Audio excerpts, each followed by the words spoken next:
Assalaamu calaykum daawadayaal, waa Boolmoog Media oo halkan idinka soo gudbinaya clip yar oo aynu kaga hadlayno dalka Turkiga oo helay eel gaas kana helay badda madow.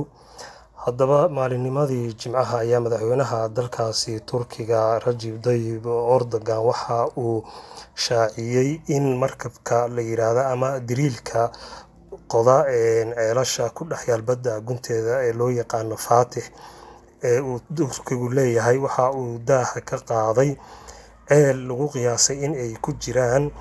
320 bilyan cubic meter oo ah gaaska dabiiciga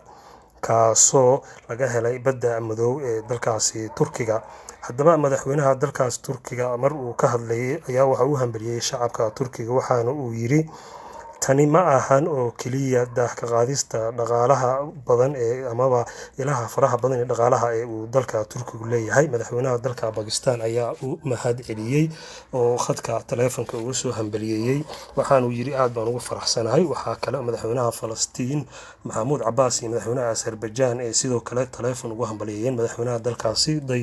Rajab Erdogan oo ugu hambaliyay guusha weyn ee gaareen.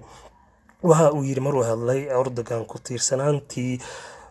tiirsanaantii buu yiri dhinacyada siyaasadeed ee wadamada shisheeyaha ma ay joojin doonto ayuu yiri arrintan, laakiin waxa uu intaasi ku daray in kaydka uu leeyahay Turkiga ee dhaqaalaha ay tahay tani mid ka mid ah oo keliya ay jiraan kaydad fara badan oo dalkaasi uu hodan u leeyahay. Haddaba wadamo badan oo reer galbeed ah ayaanu sidaan ognahay aanu ku farxi doonin ceelkan shidaalka ay heleen dalkaasi Turkiga. Mas'uulka magaciisa la yiraahdo Mahmoud Sayfuddiin Erol oo ah madaxa arrimaha dhibaatooyinka iyo daraasaadka ee dalkaasi Turkiga ayaa waxa uu mar uu hadlayay uu sheegay in arrintani siyaasadeed ay ka saari doonto meesha, isagoo yiri Turkiga wadamo badan oo mararka qaarkood u adeegsan jiray hub ahaan ayaa meesha ka baxaya buu yiri iyadoo aanu shaki jirin in uu Turkigu cadaawad yeelan doono. Haddaba 6.6 bilyan oo mitir kuuba ayuu ahaa gaaska uu Turkigu u baahnaa uu heli jiraa saacadii 320 bilyan oo mitir kuuba ayuu helay. Maxamed Midmadiin oo hadlay waxa uu kaloo intaasi ku daray oo uu sheegay in saliidda iyo gaaska dabiiciga ee uu Turkigu hodan ku yahay dhawaan la wada daafuri doono sanadda 2023.